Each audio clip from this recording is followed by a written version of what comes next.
了几招，从来没派上过用场。今天看看自由搏击到底管不管用。三宝化身成李小龙，几个人扭打在一起。里屋3个女人趴在门缝上看着外面。哎呀呀，我的家养要被砸光了！海清美全然不管这些，攥着拳头说道：“好，旧的不去，新的不来。好儿子揍他个仙人板板，只要赢了这架，就可以让这几个瓜怂赔新东西。”哈哈。三宝5分钟时间出了30几拳，拳拳到肉，2个打手已经躺在地上不住呻吟。特么的，今天是碰到练家子了！你小子有种就在这等着，我去摇人。他真要叫上10几20个人来，自己也不一定能招架得住，还是搬个救兵妥当一些。于是三宝也跑出去打电话。5分钟后，带头的摇人回来了，得意地对三宝说道：“你完蛋了！我告诉你，一会儿来的人来套大的，吓死你！”哦，说来听听，看看能不能把我吓死。本县县长的秘书王有炳，炳哥有权有势，捏死你就像捏死一只蚂蚁一样。哦，那不是王有良的亲哥吗？传说在县里做大官的那位，冤家路窄，收拾完弟弟收拾哥哥，挺好。过了一会儿，果然开来了2辆破面包车，下来10几个人，每人手上都拿着一根铁棍。又从副驾驶上下来一个穿着中山装的人，50、60岁，貌似是这群人的老大。这人一进院子，三宝就知道此人城府颇深，混黑社会凶神恶煞的表情是标配。这个人反倒像个弥勒佛一样笑嘻嘻，一副假惺惺的慈祥表情。看来此人正是王有炳了。原来这些放高利贷的老大是县长儿子，名叫范建建。范建建靠他爸的权力专做放高利贷，有些事情不方便出面，于是找了个合伙人王有炳。王有炳之所以能在县长面前说得上话，主要也是因为县长知道他背地里帮儿子擦了不少屁股。刚才范建建接到手下来报，当时范建建正在温柔乡里，哪里想管这些破事，于是就让王有炳去解决。王有炳一问，对方竟然是三宝，来得正好，他正要为弟弟王有良的事出这口恶气。我妈借高利贷400块，半年到期还800，没想到对方竟然篡改协议，在800前加一个2，要还2800。如此坑蒙拐骗，我岂会惯着他们？于是用拳头将他们揍得鼻青脸肿，连滚带爬离开了。没想到他们又去搬来了救兵，而来人还是我死对头王有良的哥哥王有炳。炳哥就是这家伙，不但不还债，还动手打人。今天你一定要给他点颜色看看。王有炳一瞧这3个人满嘴的血沫子，脸肿得跟猪头一样，低头说了句：“哼。”没用的废物，接着又转成笑脸，对着三宝说道：“这位朋友是不是有什么误会？大家可以拿出来说清楚吗？动手总归是件不好的事。你带着10几个打手来，还跟我说动手不好？我这是用来防身的，你只要老老实实把债还了。另外这3个人被你揍得不成人样，不要多每人500元医药费，你再留下1只手，咱们这笔债算是扯平了，怎么样？”这点皮外伤，每人500医药费，你这不是敲诈勒索吗？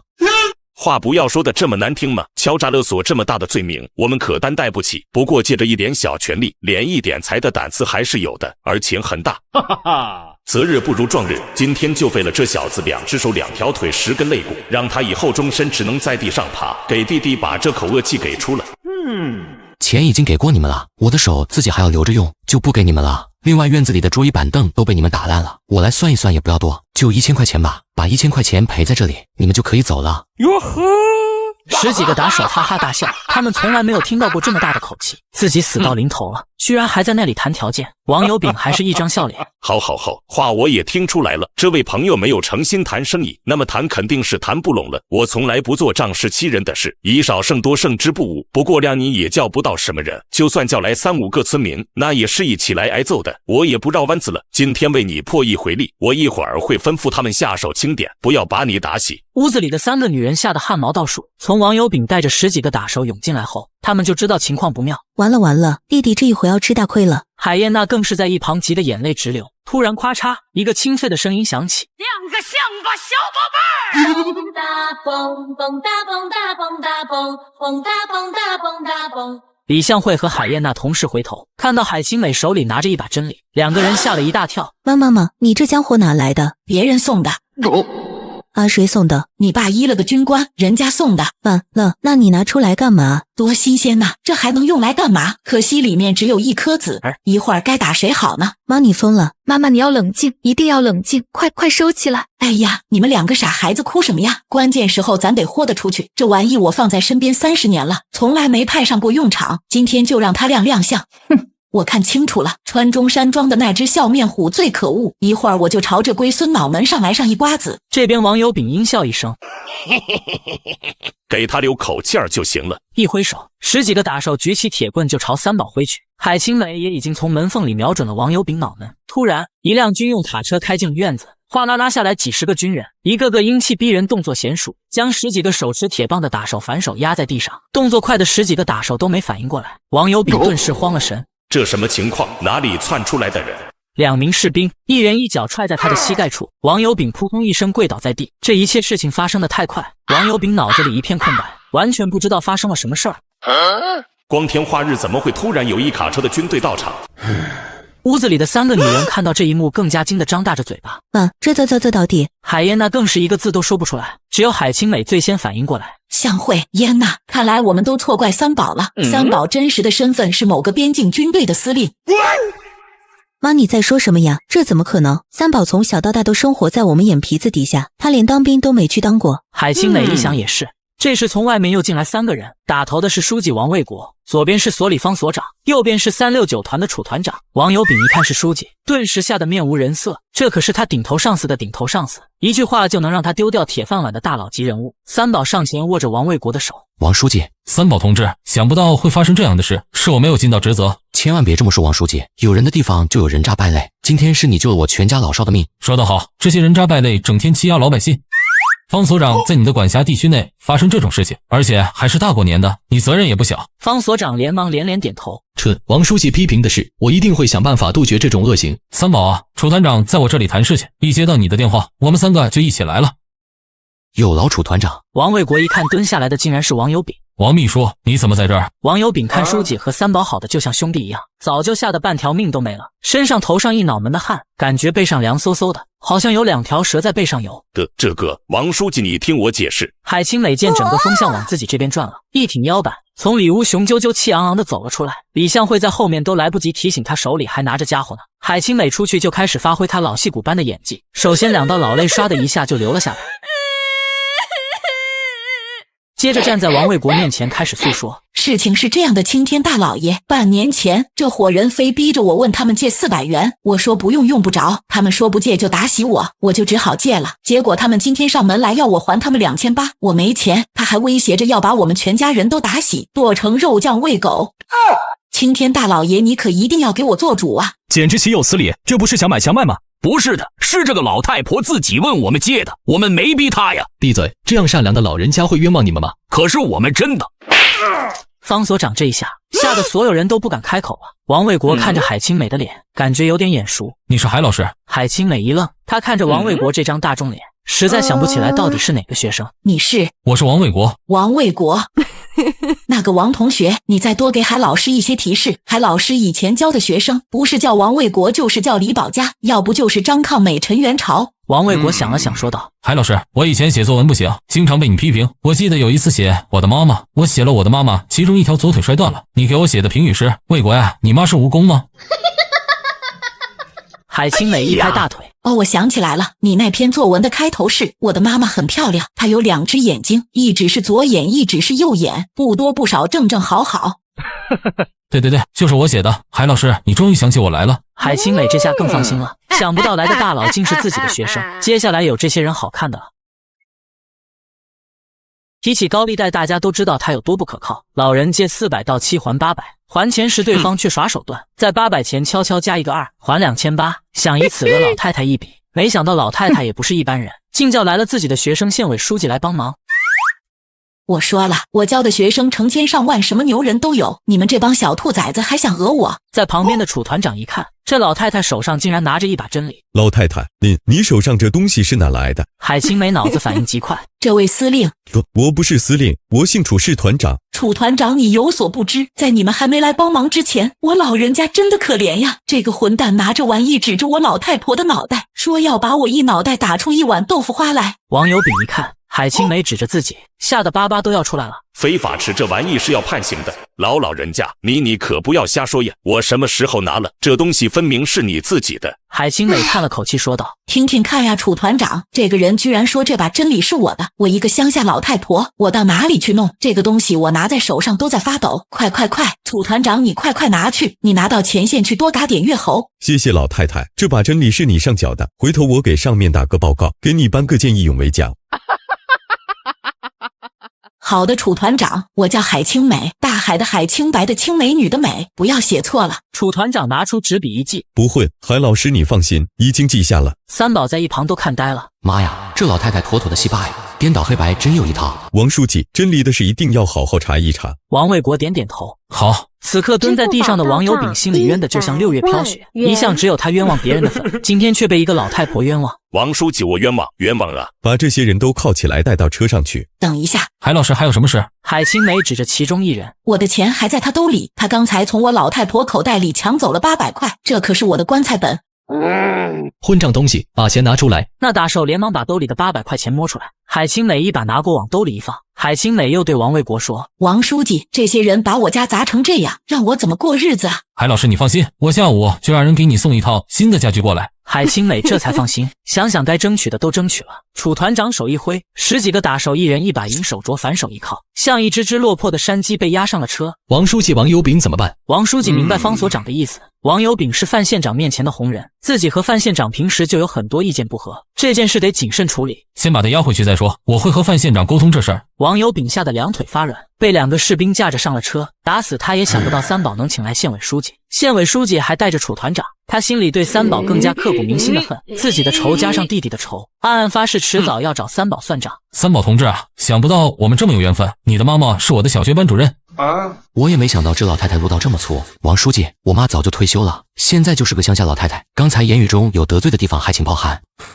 怎么会？你妈妈做老师那会儿上课风趣幽默，是我最喜欢的老师，想不到老了还这么有趣。是啊，真是个有趣的老太太。王书记又说道：对了，三宝，等过了年你到我这里来一趟，我这正好有事有求于你。哎呦，王书记，你这么说可折杀我了，有什么事你直接吩咐，说什么求啊？好，先过年吧，开开心心过大年，等过了年上来我们再说事儿。好。王卫国一行人都走了，三宝把家里打破的烂桌子烂椅子通通扔到了灶台边当柴火烧。没过2个小时，王卫国果然让人送来了新家具，家里顿时焕然一新。海清美这才相信儿子三宝出人头地了，连县委书记都搭上了，拉着三宝的手说道：好儿子，好好干，等挣了大钱给妈买大房子住。没问题，妈你等着，很快就会实现。晚上一家人开开心心吃了年夜饭。临走时，海清梅已经半斤茅台下肚，脸上红红的，抱着三宝说道：好儿子，记住妈一句话，你想堕落神仙也救不了你，你想成长绝处也能逢生。嗨，这老太太还真有点水平，知道了吗？回去的路上，三宝笑道：嫣娜，咱妈怎么那么逗？妈妈一直都是一个乐观幽默的人，卖掉老宅给你还债的时候，妈妈说幸好爸爸死得早，要不然知道老宅都被卖掉，他就算活着也被气死了。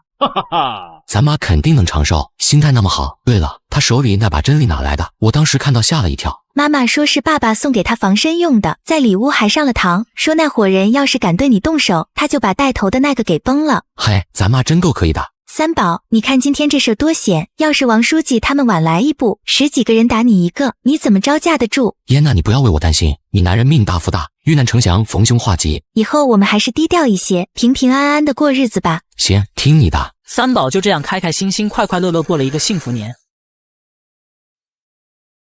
过完年，三宝就去了王卫国办公室。王书记，三宝来了。王书记，那天你说有事找我说。对，请坐。说着拿出一叠资料递给三宝，你先看看。三宝接过一看，上面是顺丰县连续3年亏损严重的国营企业，一共有17、8家，什么行业的都有。海燕上班的邦威纺织厂赫然在内，3年连续亏损100万。看来嫣娜说的没错，这家厂子是真撑不下去了。王书记，你给我看这个是？三宝，这些都是运营不善的国营企业，现在政府决定把他们拿出来国转私，5万块钱一家公司。我看你的饲料厂和养殖场都搞得不错，看看有没有兴趣买一家。王书记，饲料厂确实发展的不错，不过我原本想着等钱攒够了，把贷款先还到你这边。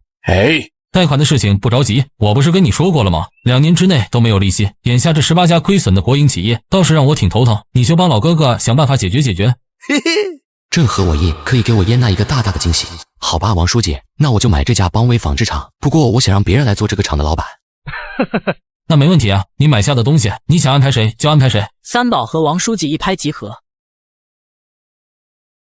海燕来上班，刚坐在自己工位上准备纺纱，杨乐多就凑了过来。娜姐，爆炸性的新闻你听说了吗？什么新闻？杨乐多神秘兮兮地说道：咱们厂不是从去年就开始传要国转司吗？乐多，这也只是在传而已，不一定呢。什么不一定？已经议定了。今天一早，那个姓陈的在办公室里哭爹喊娘，说什么没良心啊，把他当尿壶用，完了就一脚踢开啊。不会吧？怎么不会？看来以后咱们见了他不用叫他陈厂长，说不定今天就是他厂长生涯的最后一天。那谁来做咱们厂长？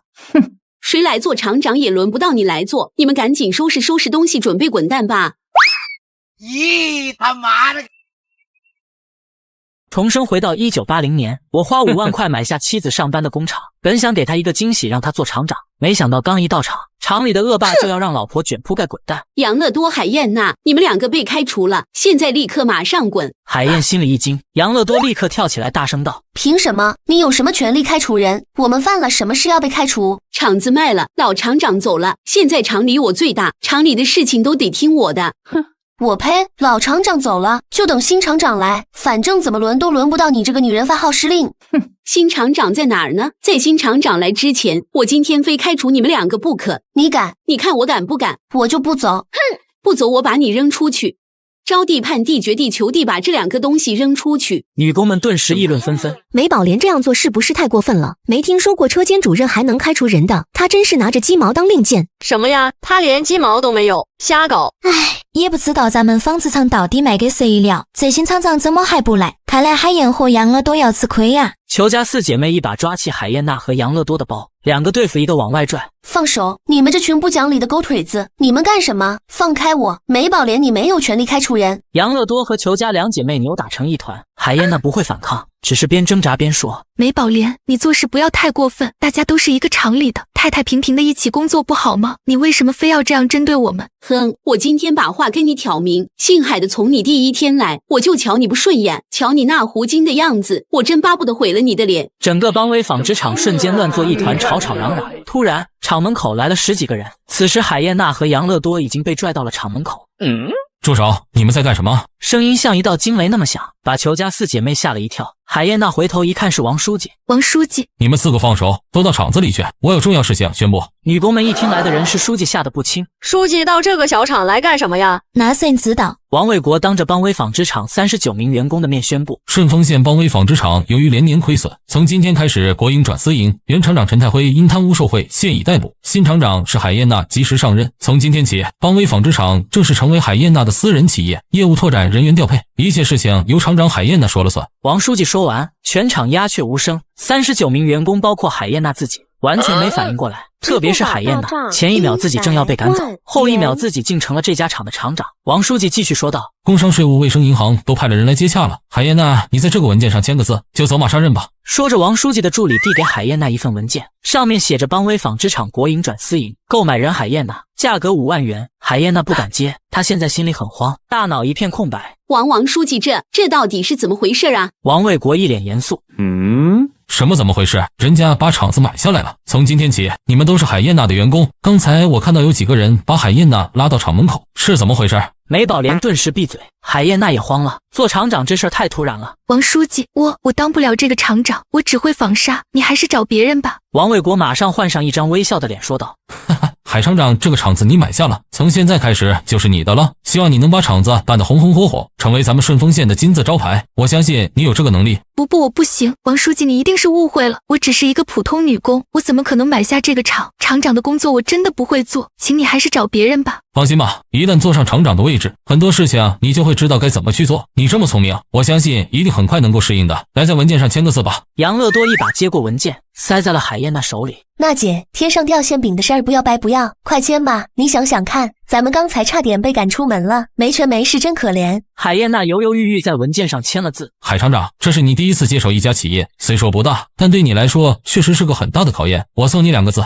耐烦。一家企业从小长到大，需要经历很多蜕变，其中肯定会有不少让人心烦的事，一定要耐得住烦恼。海燕娜用力点点头，我记住了，王书记。另外，要是厂里有什么害群之马，该开除的就开除，不要手软。海燕娜又用力点点头，我知道了，王书记。很好，海厂长，我还有其他事，就先走了。工商税务卫生的人会留下来和你接洽，可能够你忙活一整天的了。王书记走后，工商税务卫生银行的人都围了上来。海厂长，我们去办公室谈吧。好吧，请。海燕娜完全不适应自己这个新身份，她现在只想回家问三宝到底是怎么回事。这边38的女工过了半天才回过神来。我的天哪，海燕娜做了我们的厂长。是啊，书记宣布的还能有错？我不是在做梦吧？我到底有没有睡醒？今天到底是什么日子啊？杨乐多也想不通，不过发生这么解气的事儿，他高兴还来不及。各位，海燕娜做厂长对我们来说只有好处，没有坏处啊。女工们想想倒也是。是啊，海燕娜可比那个姓陈的善良多了。那姓陈的克扣我们工资，食堂里的饭菜吃的跟猪食一样。咱们厂每年亏钱就是那老王八蛋干的。没错，不知道私底下贪污了多少，下半辈子估计要一直在里面踩缝纫机了。大家正说着，忽然只听扑通一声。大爷，梅姐，你怎么了？众人回头一看，梅宝莲晕倒在地，裘家4姐妹立刻上前掐她人中不醒，于是又在脸上喷凉水，一番折腾，梅宝莲醒了。梅宝莲现在满脑子只有3个字：这下我完了。女工们看到梅宝莲这样，心里别提多爽了，各自回到工位上干活，谁也不去搭理她。这些年受她的气受的够多了，心里巴不得她原地去世才好呢。海燕娜忙到下午3、4点钟，才和各个部门的人接洽完毕。没想到一家公司原来有这么多的工作要做。他现在一个人紧张地坐在办公室里，心里还是慌乱得很。这场一定是三宝买的，不行，我得回去问个清楚。海燕赶紧收拾东西回家了。他一进屋就看到三宝做好了一大桌菜，桌子上还放着一瓶茅台。燕娜回来了，来，洗手吃饭。三宝是不是你干的？是啊。你为什么要这么做？我们不是说好谁先到家谁做饭的吗？哎呀，三宝，我不是说做饭的事。那什么事儿？三宝，你别逗我了，我是说今天厂里的事儿。厂里怎么了？海燕娜语速极快地说道。今天王书记带了一群人到了厂里，把陈厂长抓走了，然后又说从今以后我就是这家厂的厂长了，我真的要吓死了。三宝当然知道今天纺织厂里发生的事儿，这一切都是他安排的。他怕仅凭一张通知书，厂里的人不服，所以特意请求王卫国出面帮他老婆撑个场子。哈哈哈，燕娜这不是天大的好事吗？人家升职是一级，你一下子升到头多牛啊！哈哈哈。三宝，你别笑了，我只会织布纺纱，我怎么能做得了厂长呢？要是厂子在我手里倒闭了，那可怎么办？你肯定是花了很多钱买下的。这有什么关系？这个厂现在是私人的，也就是说是你海燕娜一个人的，就跟我的饲料厂一样，干的好多正点，干倒闭了也没人说你。三宝，可是现在厂子成了私营企业，厂里的订单都要重新开始找，我真的不知道要从哪里找订单，我干不了。这一点三宝早就想好了，他倒了2杯茅台说道。今天晚上让李老师好好开心，李老师就给你好支一招。重生回到1980年，我花5万巨款给妻子买下一座工厂，就在妻子忧愁不知怎么经营时，我仅用一招就让老婆赚得盆满钵满。燕娜同学，你昨天晚上让李老师很开心，李老师今天就给你的服装厂支一招。海燕立刻放下碗筷，像小学生一样端端正正地坐好，请李老师指点，学生海燕娜洗耳恭听。三宝拿出一张图纸，这是李老师给你设计的一款服装，你就照这个样子去做，大量的做，疯狂的做，李老师保证你一下子就能把买厂子的钱一举挣回。海燕娜激动的双手接过，深呼吸一口气，定睛一看，2根油条。三宝的画画功力确实不敢恭维，分明画的是条裤子，但他就画了2条长长的裤管，而且线条还画不直，就像2根竖着放的油条一样。三宝，你让我做油条？三宝一脸尴尬，什么油条？睁大眼睛仔细看看，这是一条裤子。海燕娜仔细细的看了一番，稍微辨认出来这确实有点像裤子，只不过这条裤子和一般裤子不同，那会儿老百姓穿的裤子都是粗布裤管直通到底，而海燕娜手上这条裤管越到下面越窄，最离谱的是底下竟然还有一条带子将裤管连接在一起。李老师，这条裤子怎么看着这么奇怪？最下面有一条带子，那岂不是要踩在脚底？对呀，这是它的特色，我给这条裤子取的名字就叫踏脚裤。踏脚裤，裤子为什么要踩脚？踩了脚还怎么卷起裤腿下地干活？你傻呀，燕娜，咱这条裤子就不是卖给下地干活的人穿的。下地干活的老农民，别说1年4季了，3年5年都舍不得买一条裤子。咱这条裤子走的是时尚路线，卖给那些喜欢爱美的人。这样的人，他们根本就不在乎每年多买几条裤子，而且穿着这条裤子特别显身材，大腿小腿粗细一目了然，还可以穿着它锻炼身体健身，所以也可以叫它健美裤。海燕娜恍然大悟，三宝，你说的太对了，如果我做普通的裤子，那不就和其他服装厂一样了吗？悟性不错，有你这样的学生，李老师感到很欣慰啊。海燕和三宝一样说干就干，4日他就去了布料市场，选取了一款人造纤维混纺材料做健身裤布料，回到厂里又根据三宝那2根油条的话，重新制图打版，再结合自己的身形，制作出了第一条健美裤。杨乐多奇怪看着这条裤子，海厂长，这条裤子怎么看着这么奇怪？裤腿也太窄了吧，而且还有个带子踩到鞋子里面。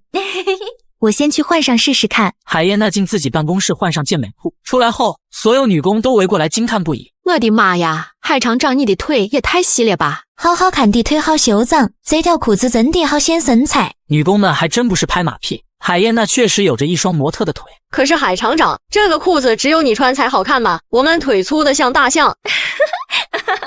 怎么会呢？这条裤子弹性可大了，它用的是人造纤维混纺材料，从80斤到200斤都能穿得下。我们到时候做成 S、M、L、XL 4个尺码。裘家4姐妹和美宝莲在一旁，嘴里轻轻嘟囔了一句：“哼，狐狸精。”美宝莲现在成了普通女工，心里别提有多气了。织布不行，踩缝纫机老是断针，跟家里男人说了好几次，不想在那胡金海燕手底下干活。她男人却没好气地说：“你这个年纪不干活，等老了再干啊！我一个人每个月就挣25块3毛4分2，养活得了全家人嘛！一天天你脸上还要抹这抹那，你要敢把工作辞了，就给我滚回娘家去！”哼。美宝莲不敢吭声，只好每天来上这个赌心的班。她就是越看海燕越不顺眼，天天祈祷厂子倒闭。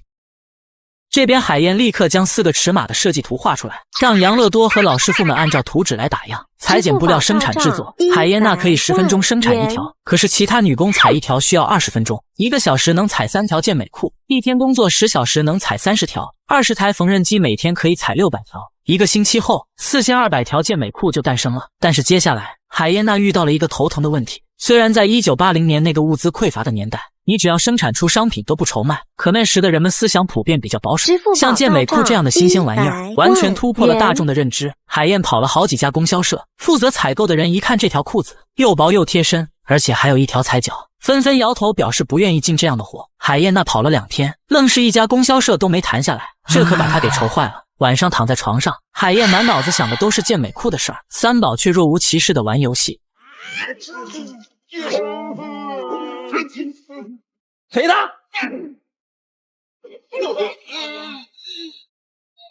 哇！而在一旁玩黑神话悟空的三宝也注意到了海燕的情绪。燕娜，你怎么了？这可不像你平时的表现。三宝，现在健美裤生产出来了，可是没有你说的那么好卖，甚至，我直说了吧，1条都没卖出去。看来这裤子不行，要不明天我让厂里先停下，别做了。别呀，燕娜，我告诉你，非但不能停，而且还要加班加点的做，疯狂的做。开玩笑，80年代的健美裤，这股风潮大的连卖菜的大妈都人手5条，1条都不够卖的。三宝耐心地说道：“燕娜，任何新的东西让人接受总要有个时间。可是做那么多都堆在仓库，供销社的人都说了，这种奇奇怪怪的裤子没有人会买的。我甚至说不要他们定金，让他们卖掉了再来结账，他们都不愿意。”三宝调皮道：“燕娜，你先让我开心开心，我开心了，我再教你一条销售小妙招，保证让你的健美裤供不应求，缝纫机踩到冒烟都来不及做。”海燕娜红着脸害羞道：“哎呀，三宝，你有什么好办法？快点教我吧！开心什么时候不能开心？我要先开心。”1分钟后，好了，快说吧，李老师。学生海燕再次洗耳恭听。三宝气喘吁吁。这人啊，都喜欢跟风，特别是女人。明天县里的电影院会来大明星丛珊珊来宣传她的新电影。海燕等了半天不见三宝说下文，然后呢？没有了。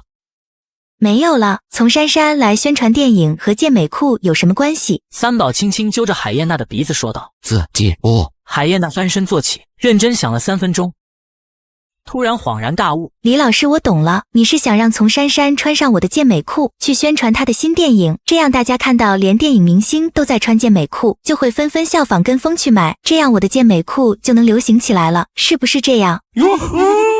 100分啊，嫣娜，你真是李老师的聪明学生，什么事一点就透。可是李老师，我怎么样才能让丛珊珊穿上我的健美裤呢？这个容易啊，给钱就行了。明星都会给商品代言吗？但丛珊珊那么大牌的明星，我连她的面都见不到，就算我想给她钱也都没机会。三宝哈哈一笑，这事儿李老师可以给你解决。那么大的明星到咱们县里来，县委书记会亲自接待。我到时候跟王书记说一下，我跟他一起去，我再带着你，不就见到他了吗？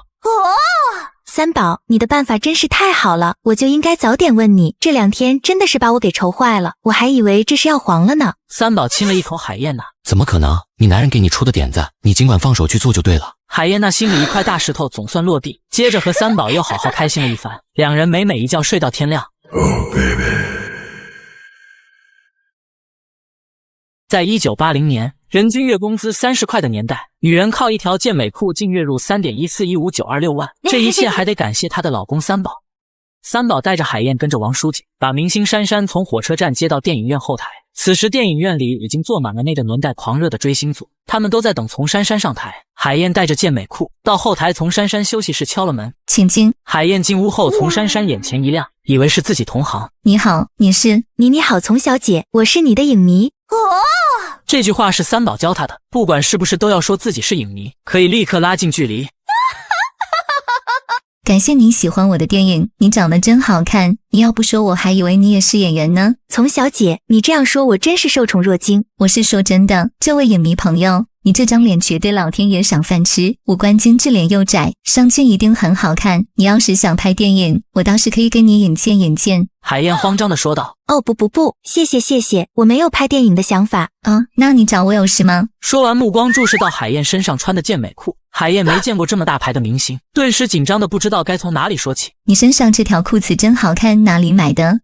我正是为这个裤子来找您的。哦哟，来坐下说。于是海燕便把自己的想法跟丛珊珊说了一遍，最后又掏出2000元，希望您愿意做特别美邦威服装的形象代言人。这句话也是三宝教他说的，一定要说形象代言人，这样听上去高大上。丛珊珊没听说过这个词儿，感觉特别新鲜。又见海燕穿健美裤确实特别好看，腿显得又细又长，而且设计的十分有个性，一口就答应了海燕的合作，决定穿着健美裤上台。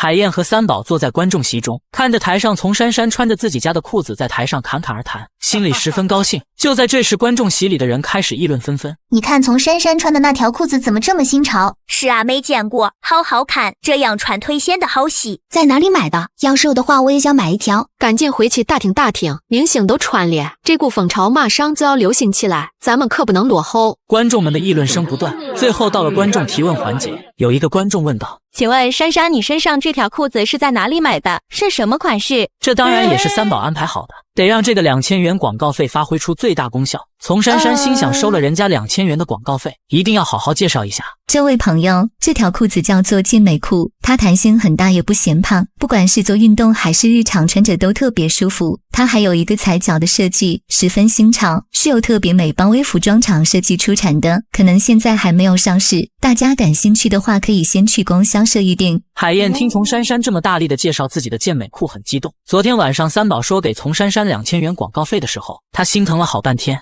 2000元呢，一个普通工人不吃不喝干5年才赚得到，可现在海燕感觉这2000元花的真值。当天下午，海燕回到厂里，正在办公室工作，杨乐多急吼吼地跑进他的办公室。海厂长，你快去看看，门口来了好多人。发生什么事了？我也不知道，好像是供销社的人，说要到我们厂里来进货。海燕连忙跑到厂门口，看到有30-40个人推着空的3轮车、大板车。你们好，请问有什么事吗？你好，你是海厂长是吧？是我。我要健美裤，越多越好。供销社来了几百个年轻人，都说要买什么健美裤。我一想，这不就是你前几天给我看的那种裤子吗？你厂里有多少存货，我这边都要了。另外10几个供销社的一听急了，什么你这边都要了，那我这边怎么办？我们供销社也来了几百个人，都说要买这种健美裤。我那边人更多，说什么大明星丛珊珊都穿了，他们要紧跟潮流。你这边有多少货赶紧都给我吧，我这边现金也都带了。供销社的人吵吵嚷嚷，我这边也要，我这边现金进货，先给我500条，我那边好多人等着，不买到他们不肯走。这一听可把海燕乐翻了。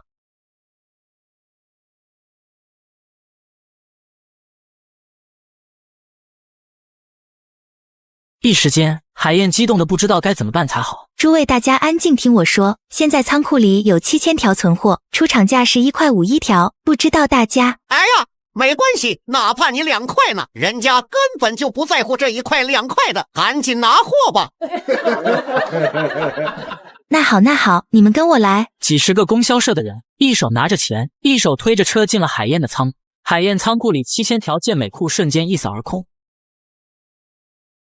这一下到账10500元，去掉每条5毛的成本，纯利润7000元。海燕把10500元现金放在一个鞋盒里，一个人在办公室关着门看了半个小时，心里仿佛有狂风巨浪一般涌动，狂喜到一个字都说不出来。可能每个人赚到人生第1桶金都会这么激动。海燕当机立断，决定再加50台缝纫机。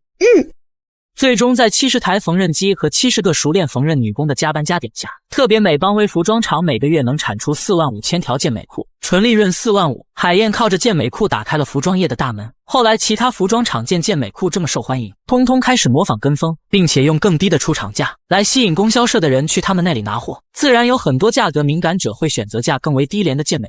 海燕经常跟三宝请教生意上的问题，三宝也给他灌输了很多商业知识，基本上都是在他们开心一番之后。燕娜，你记住，任何产品都是需要迭代更新的。再好的东西，人们看多了看久了都会没有新鲜感。一旦一个东西让人没有了新鲜感，它就失去了市场竞争力。所以你要不停地推陈出新。这就叫人无我有，人有我优，人有我特，人特我精。海燕谨记在心。他决定从颜色上开始下手。当时全国人民穿的衣服不外乎是黑灰蓝，海燕大胆推出大红色的健美裤，一时间又成了大街小巷的风潮。后来又推出了金色的、咖啡色的，总之特别美邦威牌健美裤永远都在时尚最尖端。晚上海燕在给三宝洗脚，三宝手上托着海燕切的果盘，边吃边说道：燕娜，这么算下来咱们2个加1块，每个月能挣10几万。三宝，我觉得我们以后还是要低调一些，毕竟大伙现在还是1个月挣着40块钱的收入，咱们1个月挣着10几万，肯定会让很多人眼红。三宝边吃边说：对呀，我们不都是挺低调的吗？你看现在咱俩每集都还是穿着一身，也没换过衣服。本来想给妈造个大房子，后来一想还是再缓一缓，毕竟还欠着政府的无息贷款呢，看我多低调。那你以后可别再像上次那样在院子里烤乳猪吃，你是不知道那个香味，我在村头就闻到了，别人家肯定也都闻到了。你没看到隔壁马大珍的眼神，眼珠子都快弹出来了。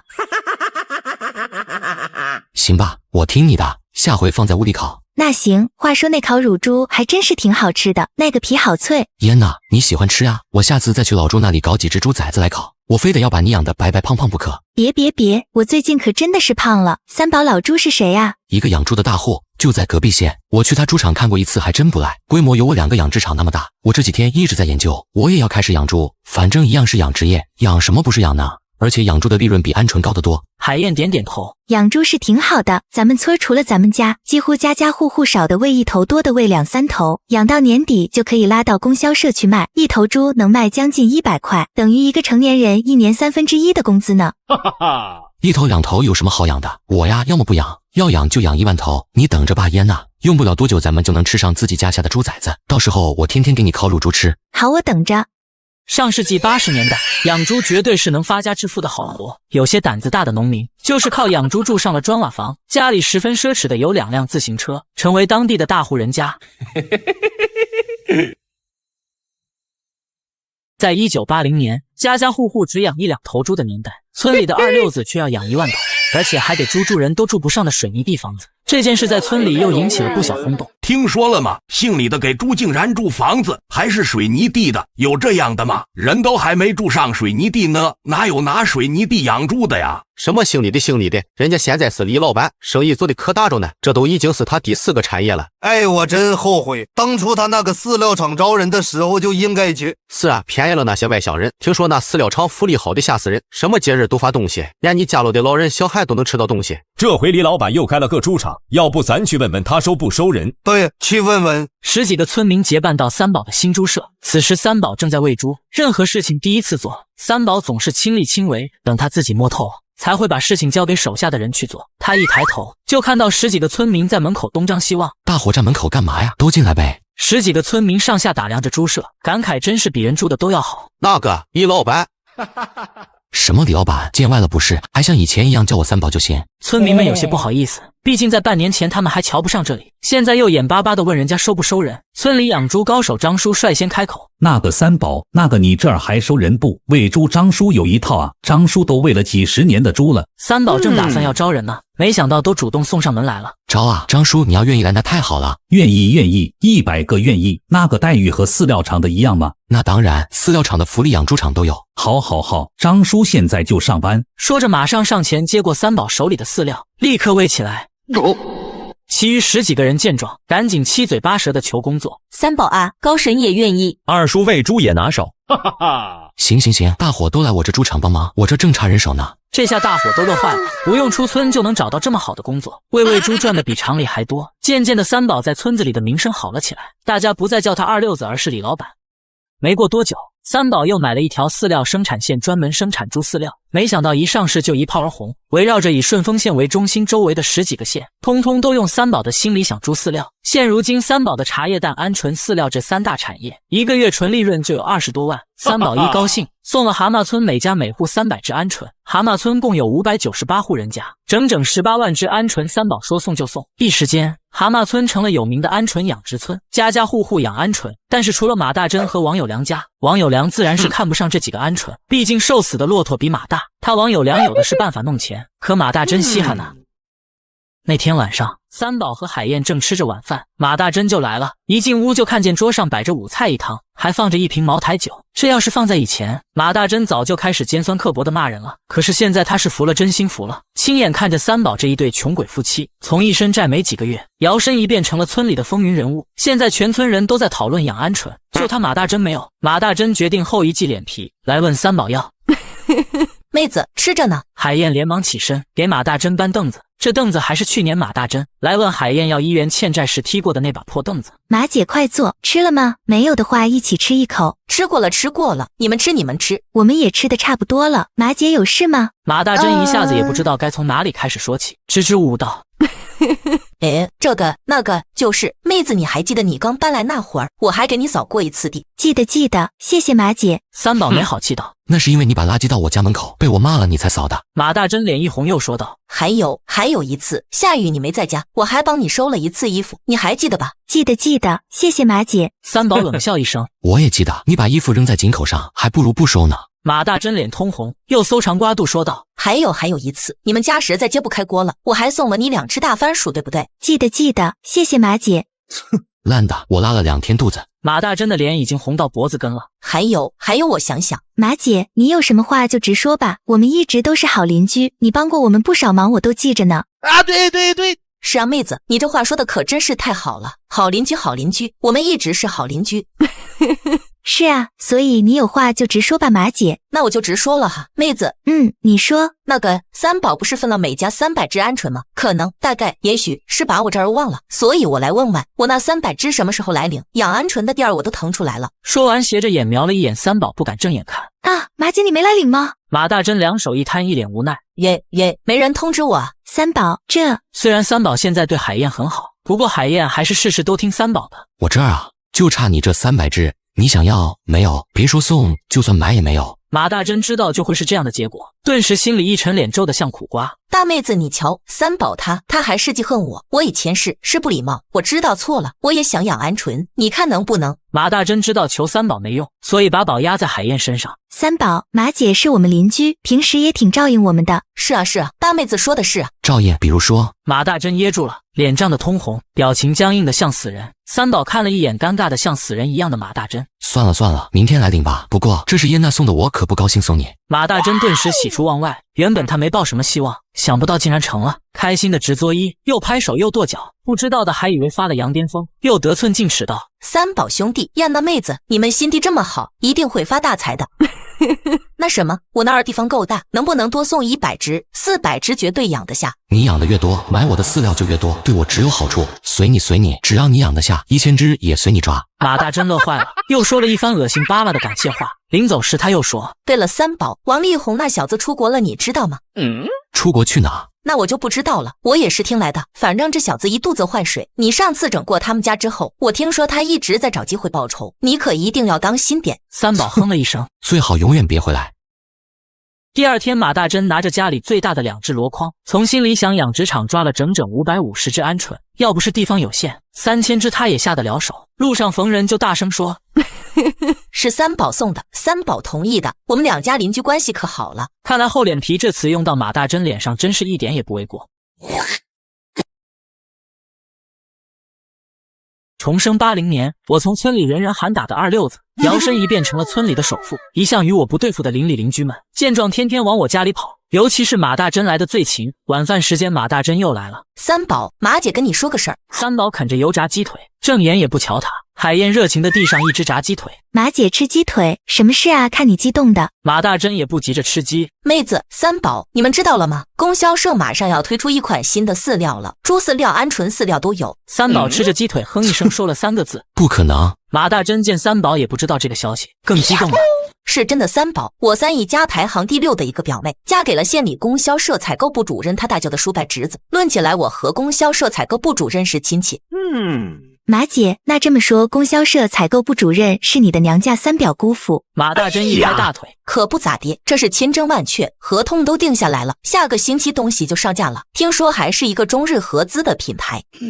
三宝，这事要是真的，那可真是不妙了。不可能，现在国家大力支持民营，从外面引进别的牌子，除非脑子瓦特了。要不你明天问问王书记，以防万一呢？好。马大珍见状，立刻拿起炸鸡腿啃起来，功力好了，他觉得自己也配得上这只鸡腿了。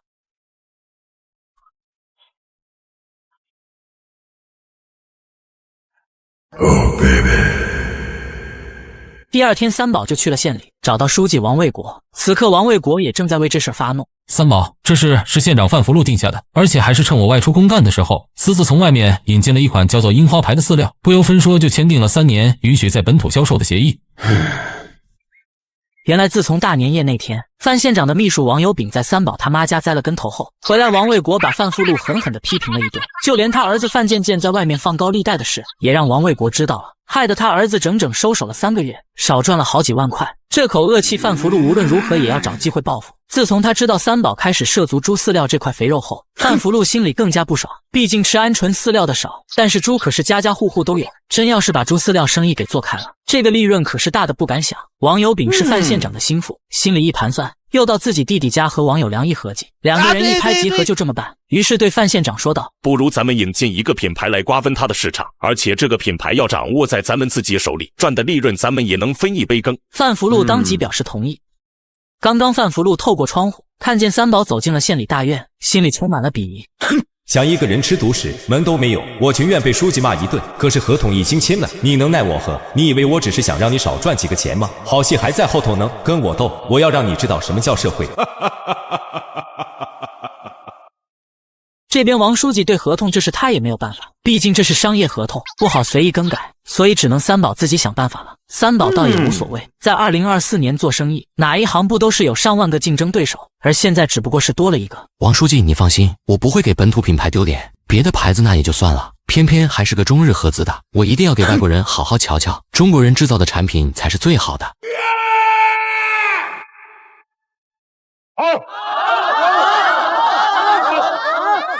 猴小子，我早就说过我没看错人。三宝从县里回来有点闷闷不乐，他敏锐地嗅到这绝对不是偶然。既然是县长私自定下的合同，那么肯定和王有炳有关，和王有炳有关，就多数和王有良有关。看来王有良真是贼心不细，还想和我斗。果然，没出几天，供销社就推出了2款饲料，不管是猪饲料还是鹌鹑饲料，都出了一个叫樱花的品牌。这个樱花一出手就财大气粗，三宝的心里想，猪饲料50斤售价5毛8分，他只卖4毛8分。一时间，养猪大户们纷纷去买樱花牌猪饲料，毕竟在东西一样的情况下，老百姓肯定倾向于花更少的钱。三宝买了1袋樱花牌猪饲料回家，叫上汤寿一和天龙，3个人研究了一番它的成分，发现竟和自己的心里想猪饲料一模一样的配方。道哥，要不我们也降价吧？三宝非常清楚低价竞争的害处，不到万不得已，他坚决不走这条路。不行，低价竞争不仅损害同行累死自己，而且坑死消费者，没有利润的支撑，哪来创新和服务？那怎么办？东西一样，价格还低，这样下去我们的生意会少很多。我要升级配方。升级配方？对，我要发明出一款吃了能让猪长更多肉的饲料，道哥，猪长足了也就是140斤左右，再大也没有了，吃啥也没用啊。21世纪的猪都要长到300斤才出来，足足比现在的重了1倍。现在家家户户养的猪只有120斤左右，饲料和猪都还有很大的进步空间。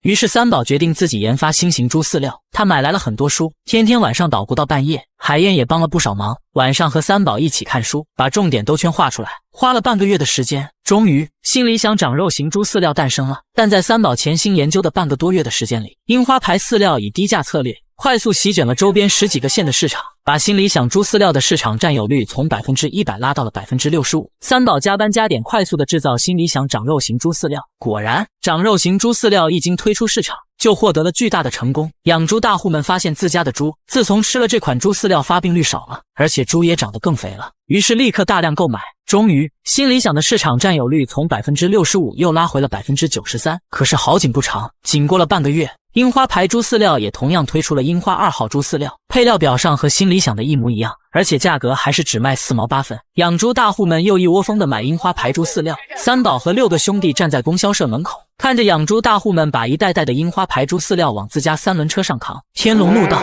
宝哥，这家樱花公司实在太可恶了，咱们辛辛苦苦研发出来的东西就这样被他拿走了。就是，这不是抄作业吗？他妈的，老子带上兄弟们去把他们公司给砸了。你知道他们公司在哪吗？知道啊，就在隔壁顺义县。樱花是一家中日合资公司，总公司在日本，这里只是一家小小代理公司，你就算砸了也没用，他们随时都可以再换个人代理。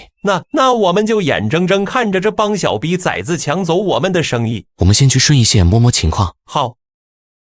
7个人到了顺义县，找到了樱花饲料厂华夏代理公司，厂子挺气派。大卫、天龙和我进去，你们4个在这里，人太多容易暴露。好，宝哥有事大叫一声。3个人翻墙进去，蹑手蹑脚贴着墙根走。厂子里放着5台大型流水线饲料生产机器，工人很多，怪不得樱花能够在那么短的时间内超了三宝的作业。3个人找到厂长办公室，窗正好开着，三宝听到里面有声音，声音还挺耳熟，慢慢抬起头，快速扫了一眼，结果看到了一个老朋友。靠，真是冤家路窄。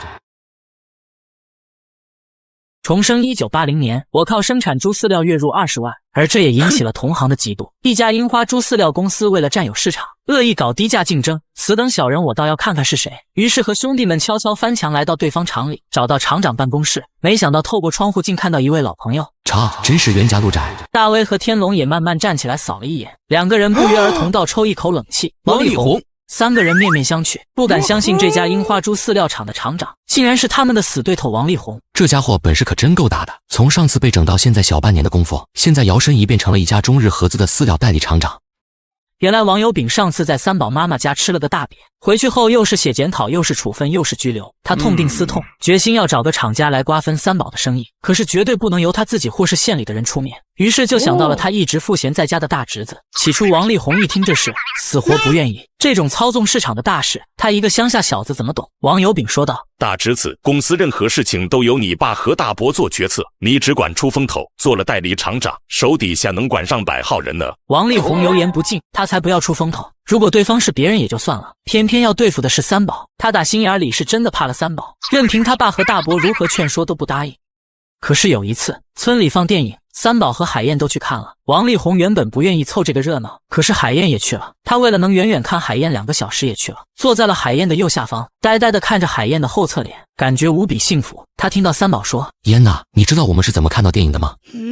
不知道，你知道吗？三宝我是谁？我当然知道。我告诉你，燕娜，电影最重要的原理是视觉暂留。我们的眼睛在一个画面消失后，还可以让它在视网膜上滞留半秒。电影胶片是1秒24个，画面匀速转动，所以我们能看到一种连续的视觉印象，产生逼真的画面了。这下你知道了吧？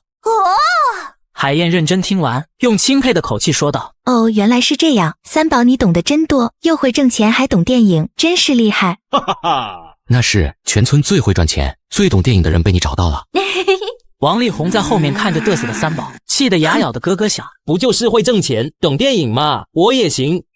于是看完电影回到家，王力宏就对他爸说要做代理厂长，他要比三宝更会赚钱，更懂电影。王友良一听，儿子想通了，激动的赶紧给他哥王友炳打电话。王友炳更激动，第2天就让王力宏去了日本。王力宏到了日本，全力以赴学习企业管理和电影的技术，就这样学了1个月，他正式成为了樱花株式会社华夏分公司负责人。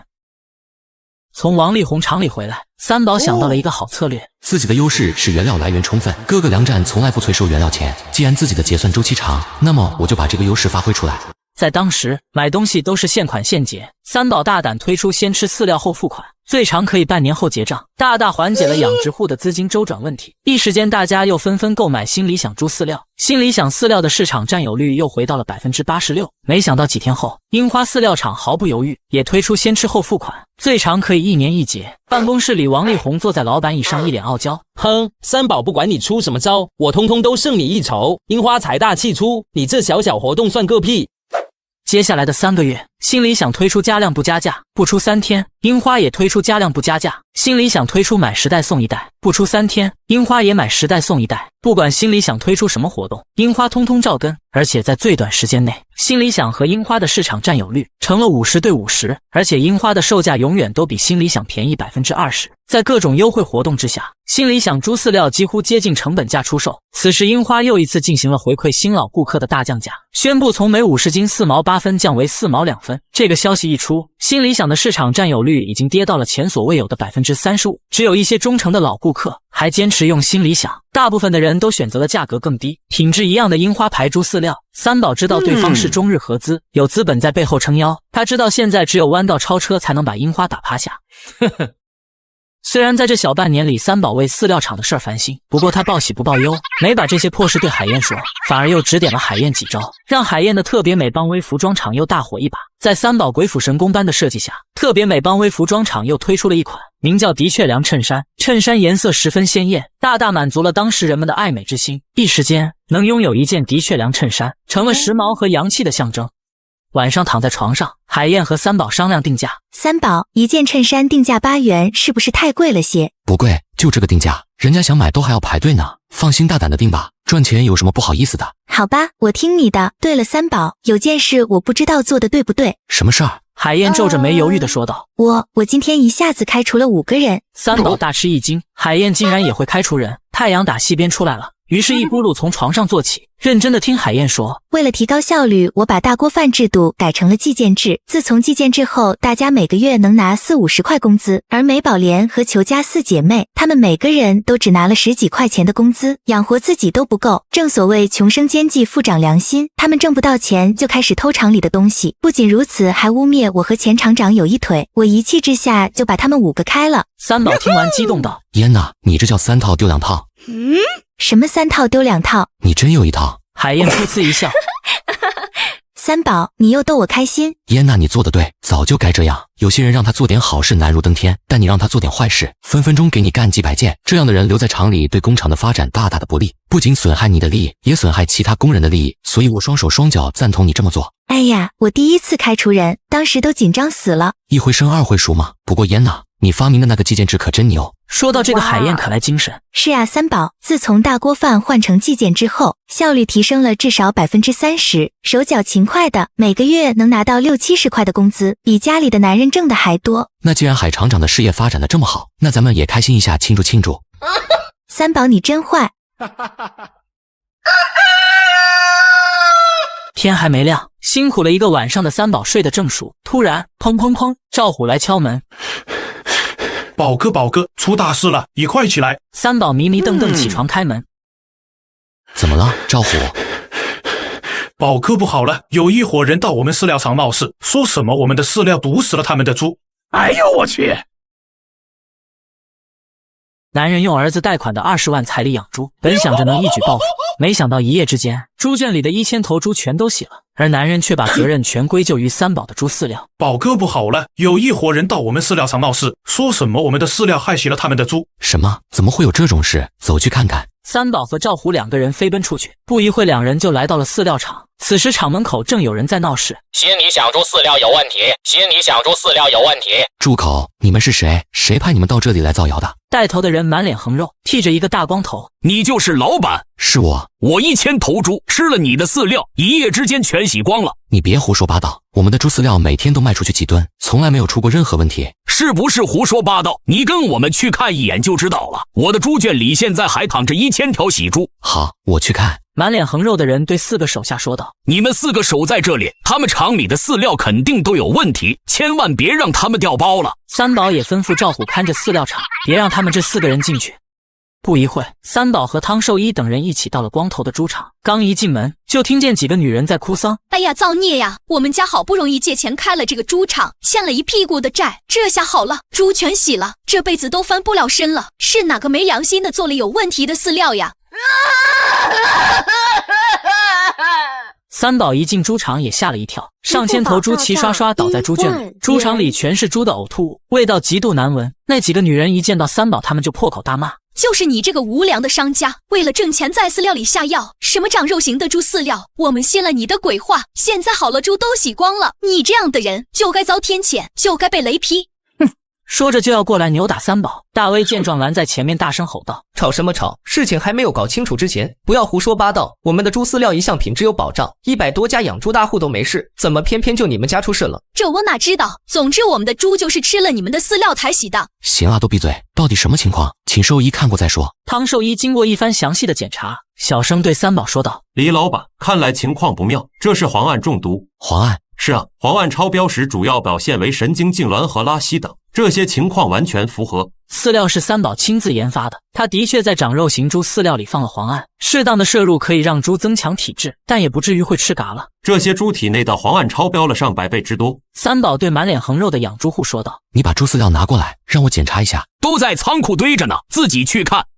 三宝和汤兽医到了饲料仓库，汤兽医打开一袋一化验，不得了，这饲料里面的磺胺超标了250倍，别说是一头猪，就算是一头大象也能妥妥的被害死。三宝一下子搞不懂了，这怎么可能呢？厂里出产的饲料怎么可能会磺胺超标250倍？无话可说了吧？这就是你们出产的猪饲料，你们这些黑心商家为了挣钱，害死了我的猪，我要上报，我要告你，我要让所有养猪的人都知道这件事。哼！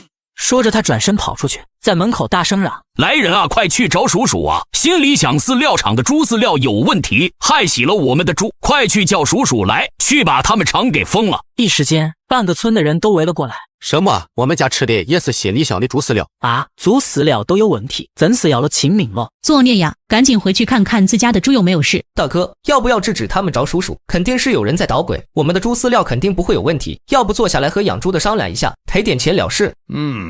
我们的饲料没问题，为什么要赔钱？再说你看他那样子像是来谈赔钱的吗？他就是存心来搞事情的。呜吧呜吧呜，呜吧呜吧呜。牲畜防疫站立刻来了工作人员，开了肉猪磺胺超标的证明，封锁了光头的养猪场和饲料仓库。另一边，所里卫生局、防疫站等也都到了三宝的饲料厂，动静极其大。当时吴有田还在床上休息，村民来报告后，他一听立刻从床上弹起，急速就往饲料厂跑。开什么玩笑？这个饲料厂要是出事，我吴有田那是公祭，名誉也通通都毁了。一大清早，村民们都还没去上班下地，看到这么大的动静，早饭都来不及吃，就跑过来三宝的饲料厂门口看热闹。我说，到底什么情况？怎么连卫生局的车都开来了？不知道啊，好像是听说饲料有问题，吃洗了人家的猪，养猪的天还没亮就来闹过了。啊，这还了得！我也在三宝这里买过一袋猪饲料，还有半袋在家里呢。哎呦喂，赶紧去告诉你们家婆娘别喂了，万一把你们家那口猪给吃死了。吴有田在一旁听得低声怒道：“胡说八道什么？当心祸从口出！”众人一见村长来了，赶紧捂紧嘴巴，不敢瞎说了。这边马大珍消息灵通，他赶紧去通知海燕。大妹子啊，不好了，你们家饲料厂出大事了。怎么了，马姐？听说是饲料有问题，吃洗了人家的猪。现在饲料厂来了好多属鼠的人，你赶紧去看看吧。海燕那吓得脸色发白，来不及换血，骑着28大杠就往外跑。马大珍在后面大喊：“我没上车，我没上车！”两个女人一前一后，像一阵风一样往饲料厂赶。海燕跑到饲料厂，拨开重重村民走进去。此时三宝和吴有田正在和各个部门周旋。海燕那一看，所里派来的人是方所长，心里稍微放心一点。他知道方所长和三宝关系不错，上次就帮三宝说了很多好话。可是想不到这次方所长竟表现得很为难，垂着双手站在一旁。饲料厂里穿着制服的人来来去去，有的在贴封条，有的在到处取样。饲料厂的员工通通都站在角落，吓得大气都不敢出，生怕自己要被带去问话。这边马大珍在后面追了上来，他跑得几乎要断气了。妹子，你不要心急，事情肯定能说清楚的。三宝兄弟肯定是好人，肯定是有人冤枉他。叔叔在哪里？我要去跟叔叔说。海燕娜此时心烦意乱，对马大珍说道：“马姐，你就别添乱了。”说完，她跑到三宝身边。三宝，海燕娜有100个问题想问，可是她知道这个时候还是不要给三宝添堵的好。没事，燕娜，一点小问题我能处理好，你上班去吧。海燕娜后退2步，站在一旁听着。这个时候她怎么可能有心情上班？李老板，我们街道上面通知要对你这件事情严加彻查，你这里每样东西我们都要检测化验，相关人员还要进行问话，希望到时候你能配合。没问题，一定配合。吴有田在一旁点头，这个应该的，我们一定全力配合。李老板，我们也接到上面通知，对你这件事情要重视，你自己的养猪场暂时由我这边的人监督管理。好的，好，我作为村长也一定重视监督，请组织上放心。李老板上面给了指示，你这个饲料厂恐怕要停工一段时间，等我们查清楚了事情的真相才能再开工。这个恐怕不妥吧？我这边有这么多工人要养，而且我敢肯定我的饲料没有问题。吴有田跟着附和，对，我们的饲料肯定不会有问题的，这里面肯定有什么误会，组织上一定要明察秋毫。话音刚落，化验员带着化验结果给任局长，任局长一看脸色大变，化验单上写着黄案超标，他把化验单递给三宝，三宝一看就明白了，特么的有内鬼。重生1980年，我靠生产猪饲料月入20万，生意正做得风生水起，没想到厂里却出了内鬼，有小人在生产的猪饲料里下药，导致吃洗了养猪大户的1000头猪。我怒气冲冲，一定要找到这个内鬼，于是对着角落里几十个员工大喊：是哪个小逼崽子在饲料里下的药？三宝声音响得像一道雷，把员工们都吓坏了，一个个你看我，我看你。木有啊，李老板，你对我们这么好，我们怎么可能去做这种事呢？三宝在这些人一张张惊恐的脸上扫过去，突然他发现少了一个人。胡寒山呢？胡寒山在哪里？不知道，他今天没来。谁知道他住在哪里？赶紧去他家看看。有人一听，立刻跑去胡寒山的住处。没过一会儿，那人回来说道：李老板人没在，而且住的地方什么都没有，连衣服都没有，好像是逃走了。特么的，白眼狼，这孙子竟然真在饲料里下药。三宝立刻对方所长说道：老方，我厂里出了叛徒，有一个叫胡寒山的小子，人已经跑路了，你赶紧派人去追，我这就安排下去。老方，你老实告诉我，刚刚那几个局里的说都是接到上面的指令，上面的到底是谁？方所长其实也接到了上面的命令，他在三宝耳边轻声说了一句：翻现场。接着干咳2声说道：三宝，饲料事件我这边按规矩要带你回去问话。说着对三宝眨了一下眼睛，轻声道：对不住啊，李领导，走个过场装个样子，您就到我办公室里喝杯茶吧。三宝点点头，走吧，这里吵得要洗。那满脸横肉的养猪户带着一大票村民，凡是家里养上几口猪的，都过来叫嚷：心里想只想挣黑心钱，不管我们养猪户的细活，我们一年到头辛辛苦苦喂几头猪，吃了你的饲料，洗的一只都不剩。心里想的老板没良心，大家千万不要买心里想饲料。没完没了的叫嚷，三宝听得心烦。在临走时，三宝快速对大威天龙下达几道命令：第一，饲料厂的员工去鹌鹑厂帮忙，同样的工资。第二，张龙赵虎、王朝马汉立刻去找胡寒山这个叛徒。第三，天龙去银行取10万现金。三宝知道消息一旦散出去，立刻就会有大批养猪户们前来退款，不管他们的饲料里面有没有问题，都会一股脑的跟风，所以先做好准备，省得到时候手忙脚乱。接着三宝对着全村来看热闹的村民们说道：大伙安静听我说，这件事我敢100%的说是有人栽赃陷害，至于是谁，我现在没有证据不能瞎说。总之请大家相信我，这其中的阴谋一定会水落石出。大家要是不放心吃我心里想的猪饲料，可以去天龙那里退款，开封的也可以当一包退。说完便和方所长准备上车去所里，突然海燕娜拉住他：三宝，我也要去。燕娜，我又不是去旅游，我去所里，你跟着干嘛去？你不是最害怕这种地方吗？我不怕，我要陪你一起去。三宝一想也好，万一那些闹事的人趁自己不再去家里面闹事，海燕娜一个人在家肯定怕的要死。那行，那我们一起去吧。两个人一个镇定自若，一个神情紧张，上了方所长的车。卫生局和工商局的在大门上贴了个封条，也都走了，留下一堆村民在那里议论纷纷。我说咱们那家里半袋饲料要不要退呀？退呀，干嘛不退？出了这么大的事儿，你还敢给猪吃他们家的猪饲料啊？可他们家猪饲料是真的好，这猪吃了肉长得快的不得了。那随你，反正我是要退的，我现在就把饲料拿过来。就在这时，吴有田搬了把方凳站在上面，双手叉腰大吼一声：我看谁敢退！一袋猪饲料值几个鸡毛钱，人家三宝按成本价卖你，1分不赚。你们这几个蜡烛屁股兜里就差这几毛钱，做人要知道感恩。人家送你们300只鹌鹑的时候都忘了。我丑话说在前头，蛤蟆村村民敢退饲料的，就是玉米地里长甘蔗，西瓜地里长冬瓜，杂种晓得哇！吴有田一口气说完，对着村民们眼睛扑棱扑棱闪。村长，我们没说退，你说的对，一袋饲料才值几个钱，不退，我们都不退。吴有田知道此事非同小可，可大可小，万一真的往坏的方向发展，搭上的不仅是他吴有田的1世英名，还有鹌鹑养殖场的2成暗股。三宝每个月都会孝敬他2-3千元的分红。吴有田和三宝现在是一根绳上的蚂蚱，无论如何他都要想尽办法保三宝平安。这边三宝坐在警车上，见海燕娜神色紧张，拼命地抠着指甲，故作轻松道：燕娜，你今天看起来有点怪。海燕正在紧张呢，冷不丁听三宝说这一句，哪里怪？三宝笑嘻嘻地在他耳边说道：怪漂亮的。